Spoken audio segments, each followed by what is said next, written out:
প্রচারে গিয়ে ক্ষোভের মুখে খগেন মুর্মু। মালদার চাঁচলের ঘোষপাড়ার এই ঘটনা। প্রচারে গিয়ে মহিলাদের ক্ষোভের মুখে পড়েন মালদা উত্তরের বিজেপি সাংসদ খগেন মুর্মু এবং বিজেপি প্রার্থী রতন দাস। দেখুন আগে সেই ছবি।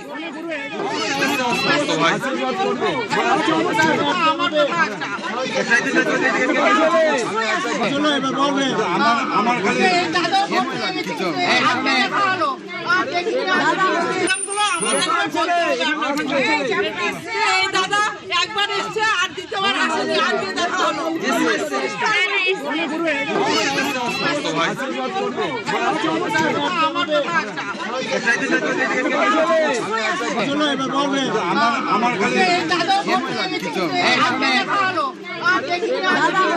সেবক রয়েছে আমার সঙ্গে। কি কারণে এই বিক্ষোভ আরো বিস্তারিত জানাতে পারবে সেবক। সেবক, কি কারণে এই পরিস্থিতি তৈরি হলো, কেন বিক্ষোভের মুখে পড়তে হলো?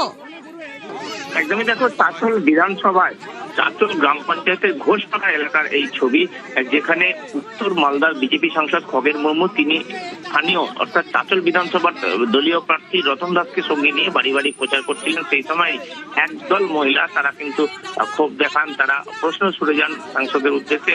তাদের ক্ষোভ যে গত ভোটে সাংসদ এসে যে ঘুরে গিয়েছেন তারপর থেকে তার দীর্ঘদিন কোনো এলাকায় দেখা নেই। তাদের বক্তব্য যে আপদ বিপদে এই বিজেপি সাংসদকে পান না, ভোট প্রার্থী হিসেবে তিনি এসেছিলেন, এরপর আবার আরো এক ভোটের প্রার্থীকে তিনি নিয়ে এসেছেন, কিন্তু মাঝখানে তারা এই কয়েক বছরে সাংসদের দেখা পাননি। এটাই তারা ক্ষোভ প্রকাশ করেন। যদিও এই ঘটনায় স্বাভাবিকভাবে একটু অস্বস্তিতে পড়েন বিজেপি সাংসদ। কখনো তাকে দেখা যায় যে তিনি পাশ কাটিয়ে অন্য ভোটারের কাছে যাচ্ছেন, কখনো আবার প্রশ্ন করা ভোটারকে বুঝিয়ে শান্ত করার চেষ্টা করেন।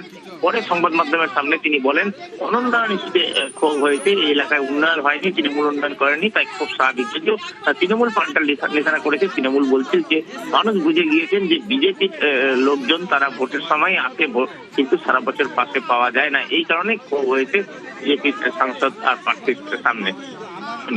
বেশ,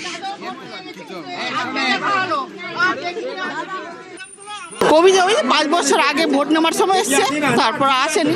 অনেক প্রবলেম থাকতো, লোকের বলার কথা থাকে যে আমার কষ্ট হচ্ছে, আমি আপনাকে কাউকে তো পাচ্ছি না, মেম্বারকে কাকে বলবো আমি কথাটা, আপনাকে আমার দরকার, তো আপনাকে তো পাচ্ছি না, তো আপনাকে কি করবো আমি। আমাদের এখানে ক্ষোভ অ্যাকচুয়ালি এখানে যা আছে সব হচ্ছে অনুন্নয়নের ক্ষোভ। পশ্চিম বাংলাতে সারা বাংলা জুড়ে এখানে অনুন্নয়নের এখানে হচ্ছে রাজনীতি চলছে।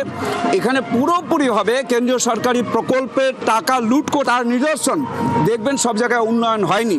ক্ষোভ বিক্ষোভ এই সমস্ত তো তৈরি হবেই।